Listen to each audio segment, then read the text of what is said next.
Actuellement, voici le taux moyen de testostérone d'un homme entre 20 ans et 45 ans.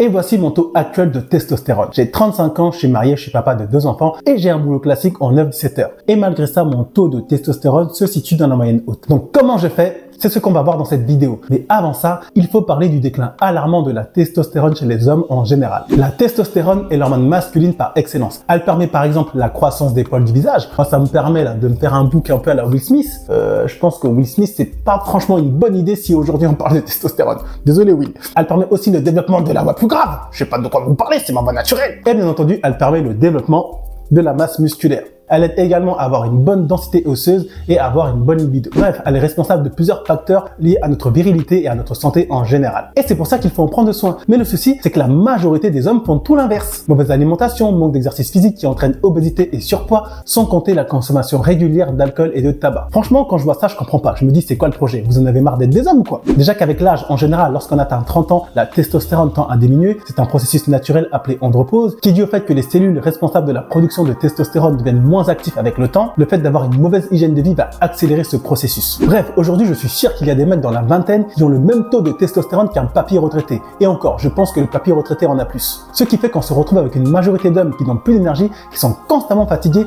et qui ont des humeurs changeantes comme des demoiselles et quasiment plus de libido. Bref, la testostérone chez les hommes est en chute libre. Donc il est temps d'activer son parachute de secours, messieurs. Et le mien est activé depuis longtemps. Et si je parle de parachute de secours, c'est que la chute de toute manière est inévitable. Connaissez-vous cette citation? Bientôt, au moment de passer à table, il ne faudra plus se souhaiter bon appétit, mais bonne chance. Le bientôt, c'est maintenant. L'alimentation moderne avec les aliments ultra transformés que l'on consomme quasiment tous les jours sont remplis de sucre, de mauvais gras, d'additifs et de conservateurs en tout genre et sont en train de ruiner notre santé générale et nos niveaux de testostérone. Ensuite vient les perturbateurs endocriniens. Et vous voulez la version plus simple de ce terme technique? Les perturbateurs hormonaux, tout simplement. Et oui, ils interfèrent avec le système hormonal naturel du corps en limitant ou en bloquant son fonctionnement normal. Conséquence, la production de testostérone est perturbée et s'ensuit une diminution de sa quantité totale dans le corps. Le problème, c'est que ces perturbateurs, on les trouve aussi quasiment partout, dans les différents produits présents dans les plastiques, dans les pesticides, dans les produits de soins personnels et d'autres produits de consommation courante. Ah là là, et il y a encore plein d'autres choses. Je pourrais aussi parler de l'eau du robinet, où on retrouve des hormones féminines. Ah, vous savez, elles prennent la pilule, elles font pipi et on retrouve des traces de pilule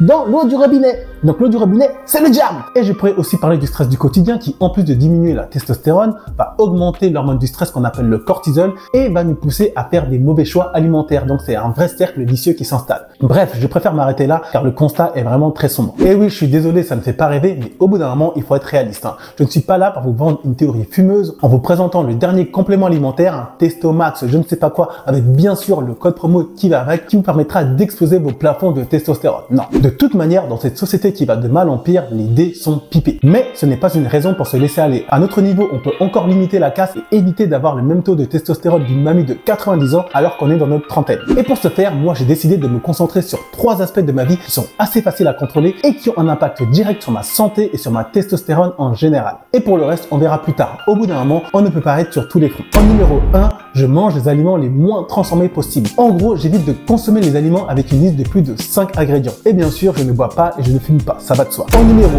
2, je me bouge les fesses et je muscle mon corps. Et oui, comme vous le savez, la musculation est positive pour la production de testostérone, tout simplement parce que lorsqu'on fait de la musculation, on va créer des micro-lésions dans le muscle et pour les réparer, le corps a besoin de protéines et d'autres nutriments. Et c'est là que la testostérone rentre en jeu. C'est un facteur clé pour la croissance et la réparation musculaire. Donc en faisant de la musculation régulièrement, on va stimuler cette production de testostérone et ça permettra de maintenir des niveaux sains dans l'organisme. Et pour se muscler, pas besoin d'aller à la salle de musculation. En se musclant chez soi avec du matériel adéquat, on peut avoir de très bons résultats et ce malgré un style de vie actif. J'en suis la preuve vivante. Donc si vous aussi vous avez pas mal de responsabilités et vous êtes plutôt team home gym, cette chaîne est faite pour vous. En numéro 3, le sommeil. On récupère et on essaye de dormir suffisamment. Je sais, ce n'est pas évident, surtout si comme moi vous avez des enfants en bas âge. J'ai une fille de 2 ans, donc des fois la nuit, on est obligé de se réveiller. Mais on fait comme on peut avec ce qu'on a. Donc tout simplement, j'essaye de faire au mieux en fonction de mon style de vie et je vous invite à faire de même. N'oubliez pas que c'est pendant le sommeil que le corps régule et produit énormément cette hormone. Donc si vous loupez le sommeil, vous loupez le coche. Et le manque de sommeil, en plus d'entraîner une diminution de la testostérone,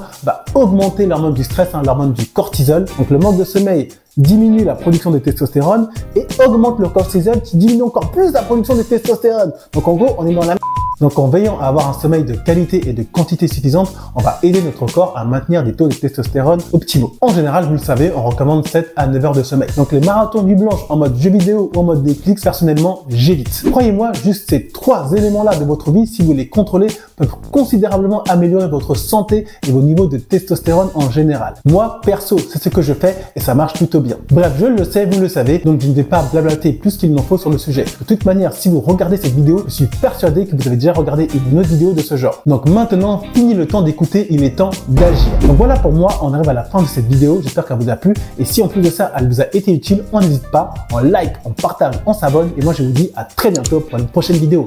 D'ici là, prenez soin de vous.